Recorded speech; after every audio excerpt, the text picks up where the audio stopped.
안녕하세요. 남들 다 하는 유튜버 나도 해본다 코너를 진행하는 이성구입니다. 오늘은 스마트폰에 있는 어플 중에 가장 많이 사용하는 어플인데요. 바로 카메라 어플입니다. 카메라 어플 중에서도 삼성폰에 있는 기본 어플에 대해서 알아볼 텐데요. 요즘 구글 플레이에 들어가서 카메라라고 검색하면 정말 많은 어플들이 있어요. 그리고 그 기능도 엄청나게 좋다는 건 누구나 다 아는 사실인데요. 그래도 가장 기본이 되는 삼성폰에 기본 장착되어 있는 기본 카메라 어플도 제법 좋은 기능들을 가지고 있는데 몰라서 못 쓴다면 좀 억울하잖아요. 자, 오늘 말씀드리는 기능들은 제가 사용하고 있는 삼성 갤럭시 시리즈를 가지고 설명드릴 텐데요. 혹시 삼성폰이 아닌 일반 스마트폰을 사용하시는 분이라면 그냥 참고만 하시면 될 것 같아요. 또 같은 삼성폰이라도 폰이 출시된 시기와 장착된 카메라에 따라서 조금 다른 경우도 있습니다. 저는 현재 노트 20 울트라 기종을 사용하고 있습니다. 가장 첫 번째로 카메라 어플의 가장 기본인 사진 찍기에 대해서 알아볼 텐데요. 가장 많이 사용하는 기능이죠. 카메라 어플을 열고 아래쪽 메뉴에서 사진을 선택합니다.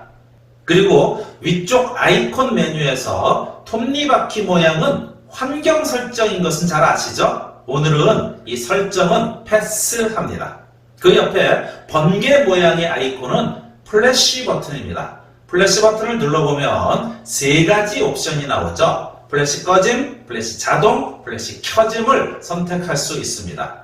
켜짐과 꺼짐은 알고 있는 그대로이고요. 자동이란 배경이 어두우면 켜지고 밝으면 안 켜진다는 이야기입니다. 저는 평소에 켜지 않고 사용하는데요. 밤에는 가끔 켜서 사용합니다. 그 옆에 있는 버튼이 타이머 버튼이죠. 선택하면 꺼짐 2초, 5초, 10초를 선택할 수 있고요. 5초를 선택하면 촬영 버튼을 터치하고 5초 후에 사진이 찍힌다는 거 잘 아시죠? 그 옆에 있는 버튼은 화면 사이즈를 선택하는 버튼입니다. 터치하면 1:1, 16:9, 4:3 또는 전체 화면 등 이런 것들을 선택할 수 있습니다. 그리고 그 옆 버튼은 조금 생소하실 텐데요. 모션 포토 버튼입니다.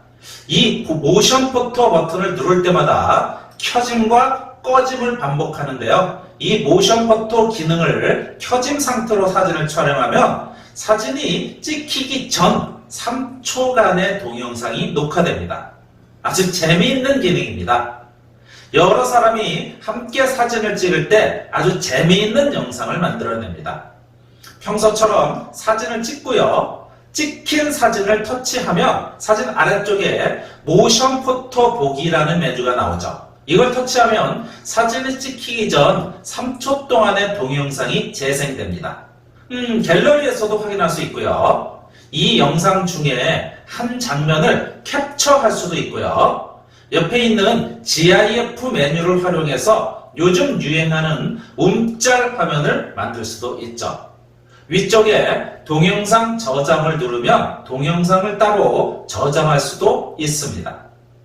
자, 다시 기본 화면으로 나와서요. 모션 포토 다음 버튼은 필터 버튼입니다. 필터를 사용하면 내 사진에 다양한 효과를 낼 수도 있겠죠. 이건 각자 활용해 보시기 바라고요.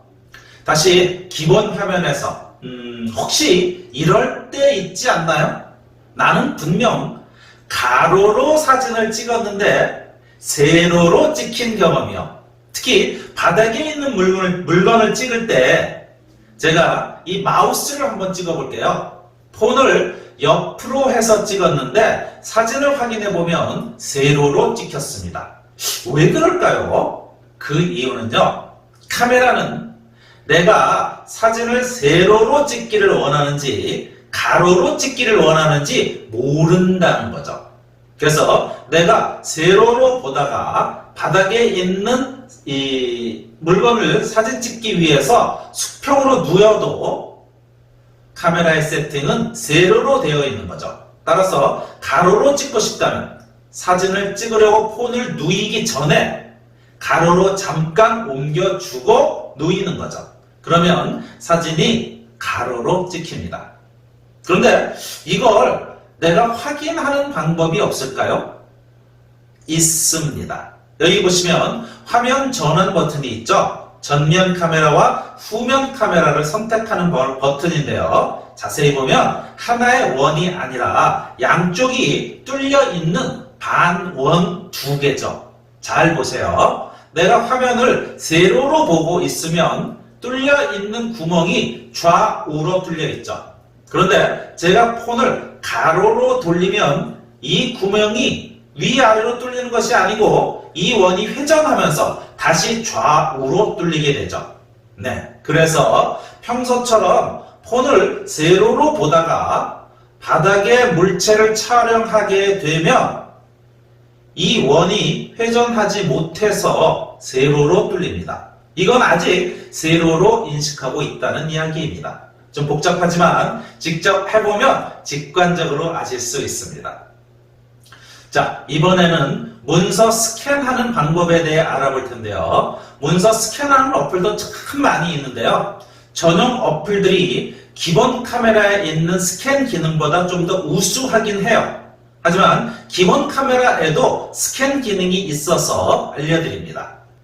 스캔하고자 하는 문서를 바닥에 놓고 사진을 찍듯이 위에서 바라보면 문서가 화면에 다 들어오는 순간 화면에 노란색 사각형이 나타나고 눌러서 스캔이라는 버튼이 만들어집니다. 이 버튼을 누른 채로 폰을 조금씩 움직이다 보면 가운데 빈 원이 나오고 그 옆으로 역시 하얀색 동그라미가 움직이며 다니는 걸 볼 수 있어요. 이 흰색 동그라미를 빈 동그라미 안에 일치시키면 노란 사각형 하나가 더 뜨는데요. 이 위치에서 손을 놓으면 가장 좋은 상태로 스캔이 됩니다. 스캔을 하고 나면 사각형 모서리를 옮겨서 조금 수정할 수도 있습니다. 마지막으로 저장을 눌러서 갤러리에 저장하면 되겠죠. 그런데 여기서 아주 재미있는 기능이 있는데요. 바로 텍스트 추출이라는 기능입니다. 화면 위 오른쪽을 보면 텍스트 추출이라는 메뉴가 보이죠? 이걸 누르면 문서에 있는 글자를 텍스트로 만들어줍니다. 파란색 풍선을 옮겨서 범위를 선택하고 복사를 누르면 내용이 복사되어 기억됩니다. 이제 문서 앱이나 카카오톡 대화창에서 붙여넣기를 하면 스캔한 내용이 글자로 변환되어서 나타납니다. 인쇄된 내용을 글자로 바꿀 수 있어서 가끔 요긴하게 써먹을 수 있습니다. 오늘은 스마트폰에 있는 기본 어플인 기본 카메라 기능에 대해서 공부해 봤습니다. 누구나 잘 사용하고 있는 카메라지만 조금만 더 관심 있게 바라보면 우리가 알지 못했던 소중한 기능들을 발견할 수 있습니다. 이처럼 우리 주변에는 자세히 보지 않으면 그 소중함을 알 수 없는 물건이나 또는 사람들이 있습니다. 우리 하이리빙 사업은 그런 소중한 사람들을 찾아내는 사업이죠. 모쪼록 이번 기회에 관심 가져보시고요. 소중함을 느껴보시기 바랍니다. 오늘은 남들 다 하는 유튜버 나도 해본다 시리즈 9번째로 스마트폰에 있는 기본 카메라 어플의 기능 중에서 사진 찍기와 관련된 내용을 알아보았습니다. 앞으로도 컴퓨터나 IT 초보자들이 궁금해하고 초보자도 컴퓨터나 스마트폰에 유용한 기능을 활용할 수 있는 동영상을 만들 예정입니다. 많은 관심 바라고요. 오늘 동영상이 유익했다고 느끼셨다면 좋아요, 구독 눌러주세요. 행복한 날들 계속 되시기를 바랍니다. 남들 다 하는 유튜버 나도 해본다 코너의 이성구였습니다. 안녕.